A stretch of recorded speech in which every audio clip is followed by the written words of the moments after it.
Welcome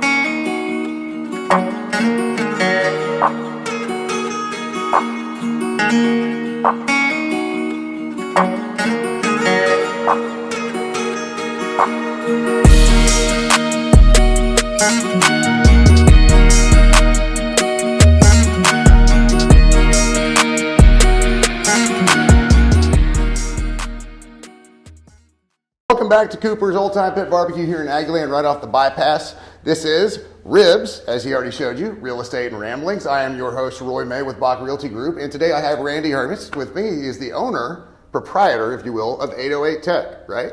Yes, sir. So we'll get into his company here in a second, but again, I'll say it every time, blue in the face.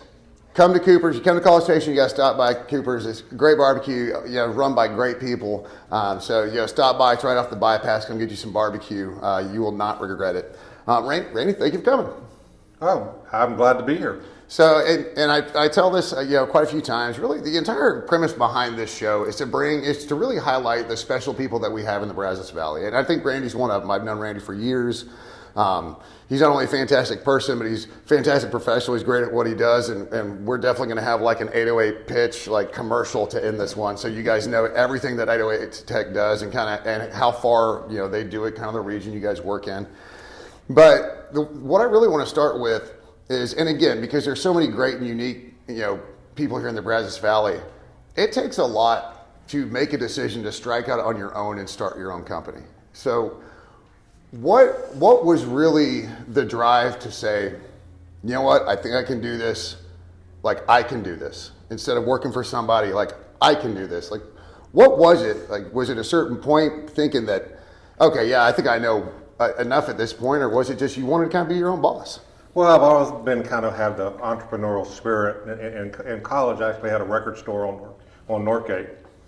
And so I... From there, I just showed How cool is that? I finally don't you wish you still had that building though? I mean, I know you were renting, but yeah, I mean, I don't know if I'd want. The internet pretty much killed the record stores, and so that's well, then you could have turned it into a CD store. Yeah, remember those? Well, I remember CDs. I still have CDs. I'm old. Same. So I remember 8-tracks. So while you were a student, you had a record store. Well, I was a student. I had a record store, and I finally ended up selling out my stock and doing it because I finally decided I need to. Well, my parents also agreed that I needed to graduate from A&M, and so I concentrated on that. When I graduated, what year? Sorry? What year are you? A class of 88. 88, that's right. And so once I graduated, I needed a job.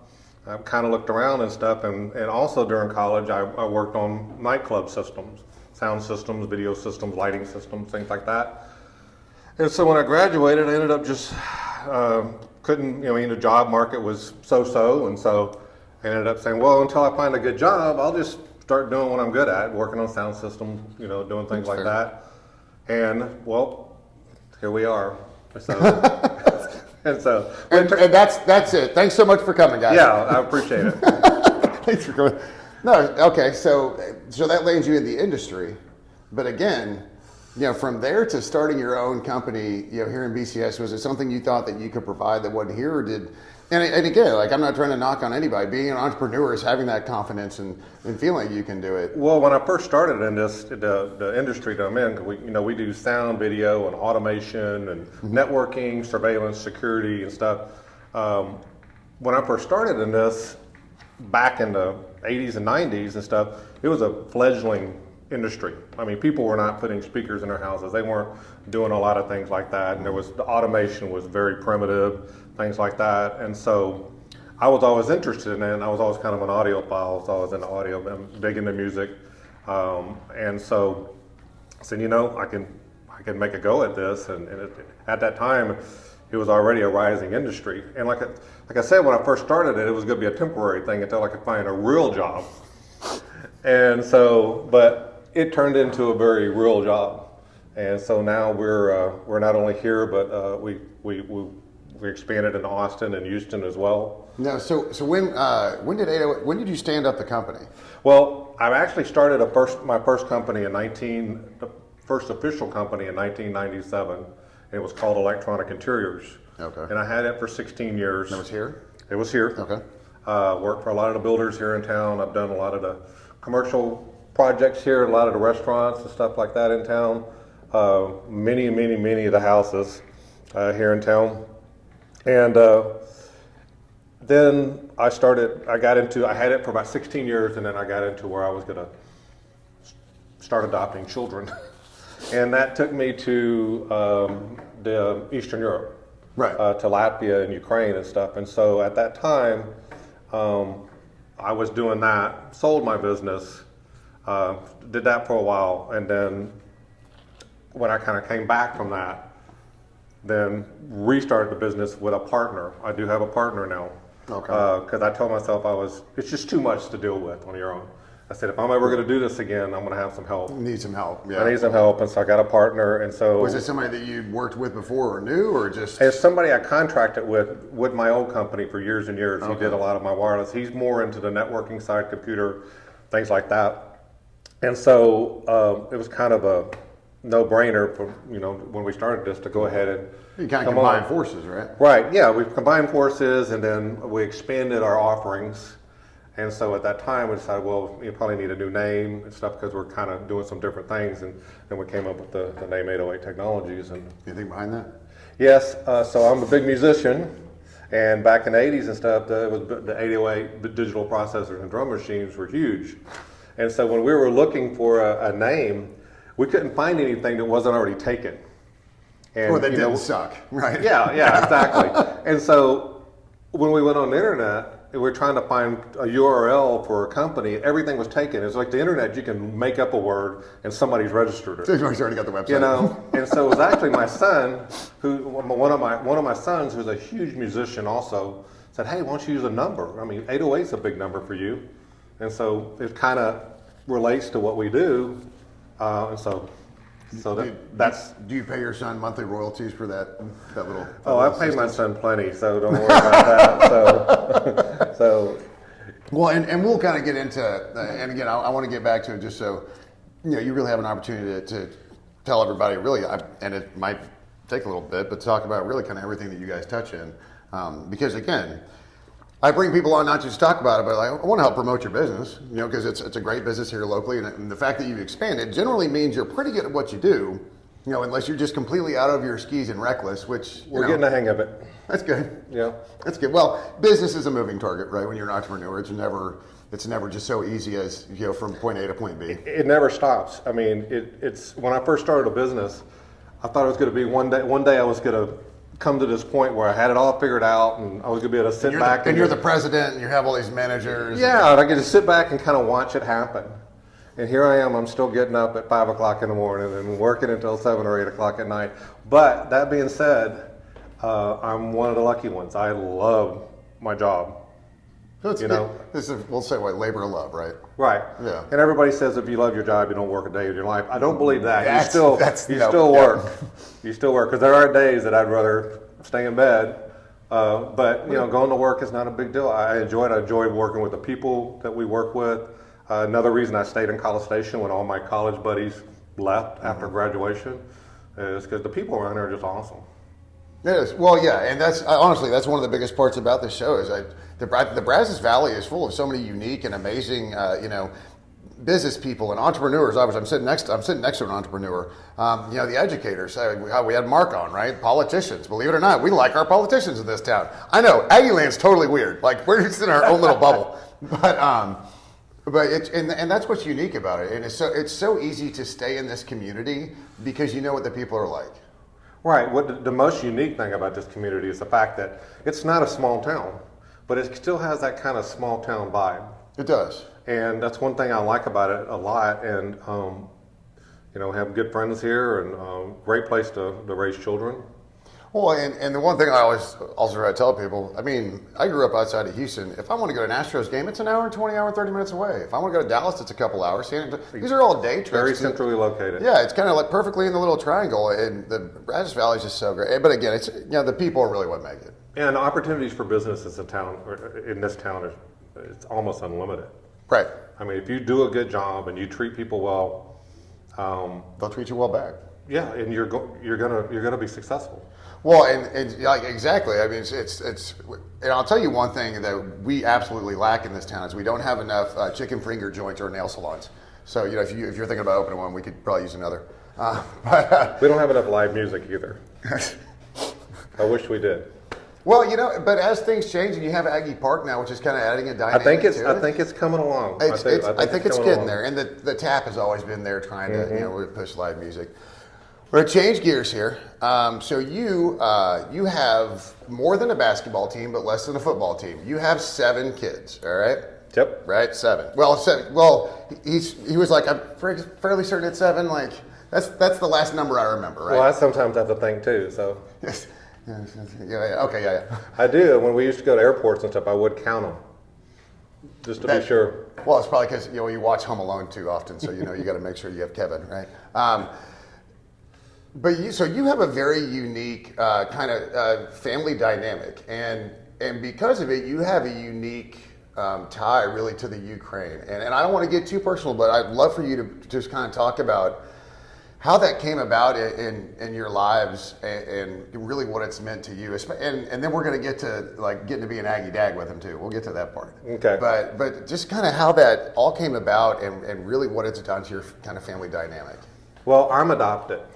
And so that's always been a big thing for me. And so we had 3 biological children, and wanted to have a 4th. Mm-hmm. Well, because of medical reasons, that wasn't going to be possible. So we started looking into adoption, and then we ended up getting kind of involved in a hosting organization, which is basically an organization that brings over children from Latvia and Ukraine, and at the time Russia, over for basically like a stay over Christmas and or summer. Oh, so it's not like an academic program. No, it's just a cultural exchange where you kind of see how the family thing. That's really cool. Nothing can be said about adoption because they're not affiliated with adoption agencies, so you can't say anything. But it is a huge tool for adoption. You bring the kids over here, you show your friends, you really go to church with them, go out there, and so it it's a great advertising thing. Yeah. Well, the first boy that we hosted was from Latvia, and so after a visit here during the summer, he had to go back to Latvia, but we were we're going to adopt him. So we ended up going to Latvia and adopting him. Kind of looked at the conditions in Latvia. And it was like, wow, it's pretty great to be an American after seeing all that. Yeah. And then after that, I started getting more involved in the hosting organization, and then we ended up meeting a couple, a boy and a girl from Ukraine, through the hosting organization. Well, that took us to Ukraine. We ended up adopting them as well. After that, going to Ukraine made Latvia look like Club Med. Wow. And the conditions were terrible, the orphanages were terrible. It's like, wow. And so kind of shifts your attention to really it's something that you can't get it out of your head. Right. And so we decided, we're going to have to do something about this. So we actually started an organization. It's called the Bridge Orphan Ministries, and it basically helps the older orphans that are graduating from the orphanages. And that's sometimes as young as 14 years old. Aging out, basically. Yeah, aging, pretty much. Yeah. And the aging out is not like it here where it's 18. It's like 14 years old. Those kids go out into nothing, and they're preyed upon by people that use them and traffickers. I don't even want to get into what all they get in, but the numbers are appalling as far as crime and drug and prostitution and things like that.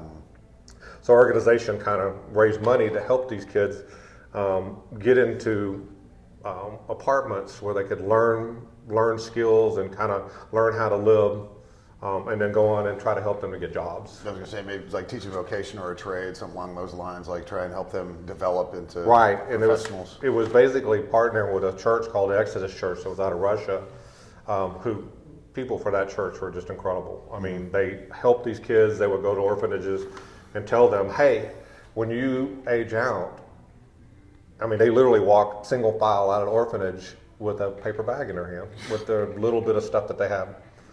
They said, do not talk to anybody, do not go anywhere, come straight to the church. And then we raised money to, get the church ping pong tables and all that kind of stuff to get where it was an attractive place for them to go. And then the people at the church would help them kind of integrate into life in the right way. Right. Well, especially at such a young age. It was super successul. And so it was awesome. And so during that course of the time, then we met another boy, and we ended up adopting him. And everybody said, "Well, don't you just want to adopt all of them?" Well, I said, "You do, yes, but there's a special thing that happens. Right. When you meet somebody, it's not like you just go, oh yeah, that one, come on over here. You have it's like a connection you have. Yeah. And then this is a boy that kind of hung out with us for a long time. While we were doing our thing, he was always kind of fun. He was very, very quiet and stuff. And then he came up to us one day and he says, I want to. You got to understand, they don't know any English over there. Right. None, and there's no Westernization whatsoever. And he learned enough English to come up and say, I want to be a part of your family. And so that boy just 2 years ago graduated summa cum laude in accounting from the University of Houston, and is now working for an accounting firm in Houston and is about to take his CPA exam. Oh boy. Yeah, so doing well. And what you understand about him, we adopted him when he was 17 years old. Oh wow. So he didn't know any English, didn't know the English alphabet, went to high school, did well in high school, and then went to college and graduated summa cum laude. That's an amazing story. Yeah, and so doing very, very well. Like I said, he lives in Houston, and all the kids, all the kids are doing well. They're kind of spread out. You've either got a starting five on the floor, or you do have an offensive line, maybe a couple tight ends. So that's probably enough. Maybe 7. That's probably enough. Oh yeah, I'm done. I think I'm actually too old to adopt now. There's an age limit. Yeah, there's an age limit. Yeah, the government's cut me off. When everything always works well when government's involved. So the one thing I want to talk about though is, and obviously you got a kid go to University of Houston, and I know you, and I know that your family dynamic is so important. We talked about Ring Weekend was a couple weekends ago, right? Yeah. And so you do have how many of your kids went to A&M? One. So you got one kid. So you are an Aggie dad, technically. I'm an Aggie dad. And he was we were actually texting back and forth. He said, "Oh, it's Ring Weekend for my kid this weekend." And I'll never. He texted me, and I'll be the same. He said, "I think I'm more excited about it than she is." How great was Ring Weekend? Did she end up being more excited than you? I don't think that's possible. And I did tell her I'd probably cry at her graduation. She graduates in December, and I said, out of 7 kids, I got one to go to A&M. Hey. And it was all her, and she's doing very, very well. She majors in math and math. All right. And yeah, teach or research. What's she gonna do with it? I'm sorry. She's gonna teach or do research. Like what's she gonna do with math? She hasn't decided yet, but she's super, super smart, and it's kind of crazy because she's not one of the adopted ones. So I'm not sure where she got that. And so she's doing well. She graduates in December. Got her ring, like you said, got her ring last week, and I was so excited. And it's not just a whole A&M thing. I mean, I'm a diehard Aggie, but it's not just that. It's just seeing your kids succeed, do so well, and to achieve things, and to get to the things, And she just thanked me over and over again for getting her the ring. I said, well, you deserve it. This is something you did. It's not something I just gave you for the heck of it. Yeah, they don't give you this because I paid tuition for like 5 or 6 semesters. Right. I mean, they should, but they don't.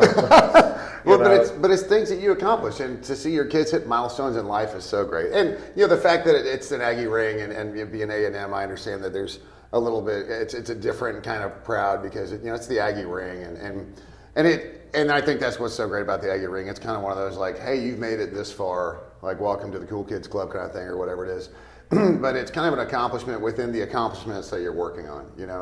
And that's, I think, probably one of the things I love about the Aggie ring. It's not like you get it at graduation and it's stuffed in your diploma too. Because if they did it that way, nobody would get the right ring. Right. Because nobody gets the right diploma if you get your diploma. So I think that's really cool. So. But when I got my ring, it wasn't such a big deal as it is now. Oh, that's what I love. I went between classes and picked it up. They gave me a box, and I think I went to my next class or something. My dad's got the same story. It was like, I was on my way to history class. I just swung by, signed for my ring, and that was it. So I told my daughter, I said, I just kind of walked by the building, and they threw it out at me, and I went to my next class, and that was now it's a a big. I mean, they had shuttle buses and everything. I almost feel like somewhere between those two is maybe where we should have landed because it has gotten completely out of control. Oh, it's like I said, they had shuttle buses, and then we got there. The line was a mile long. There were balloons, and all the parents are there. I don't even know where my parents were when I got my ring. It's like going to see the Beatles all of a sudden. Yeah, He's well, a rapper. So. Well, I can only imagine as well. But okay, so I want to get back to a little bit on 808, and just if you want to run through, because I know, like we talked about a little before. Obviously, you do. Your partner has that side of it. What's kind of y'all's specialties, and what would you say kind of you do the most of? What's your kind of, Well, like I said, we do sound, video, automation. Residential and commercial. I'm sorry? Residential and commercial. Residential and commercial. Both. Surveillance, security, and things. And I guess probably our specialty is the automation side. We do a lot of automation, even in the commercial aspect. A lot of the restaurants in this town are automated. Yeah. Yeah. And so, doing home theaters. I've even done live band stuff. A little bit of everything. So, Just a little bit of everything. Oh yeah. In my 30 so years, I've pretty much done everything. That's fair. All right. I got to ask you, we're going to wrap this up. I got to ask you the one question I ask every single one of my guests. You got somebody important coming over to your house, a dignitary or something, maybe like an investor because you're trying to expand some more. Okay. And you've got to impress him, but you have to cook ribs. What's your process? And if anything's secretive, you can hold that off. But if you got to cook ribs, how are you doing it? Well, it's a bad question to ask me because I probably wouldn't cook them. I'd probably come to some place like Cooper's or something to get them because I've just never been. I do cook out once in a while and stuff. But I am not. Don't have like a secret sauce recipe. That's not my specialty. Well, I'm going to be honest. If a whole bunch of dignitaries start coming in town, Cooper's is going to have a windfall of people buying ribs from him at this rate because, you have no idea how many of my guests say, "I don't do it. I'll just go to Cooper's." So, all right, fair enough. That's pretty much what I would do. Well, Randy, thank you so much for sharing about your family. I think it's really special. And you're a special person, and I've enjoyed getting to know you through the years. And I appreciate you asking me. It was fun. Yeah, no, absolutely. I'm glad we can talk a little about 808 Tech. If you want any of your tech stuff, pretty much apparently anything, all the way back to like banging rocks together, I think is about how old Randy is. So any sort of, audio sound from then until now. But again, hey, thank you so much for coming, man. I appreciate it. Thank you. Again, coming to you from Cooper's Aggie Land on right off the bypass. Thank y'all so much for stopping by, and we will see y'all next episode. Gig 'em.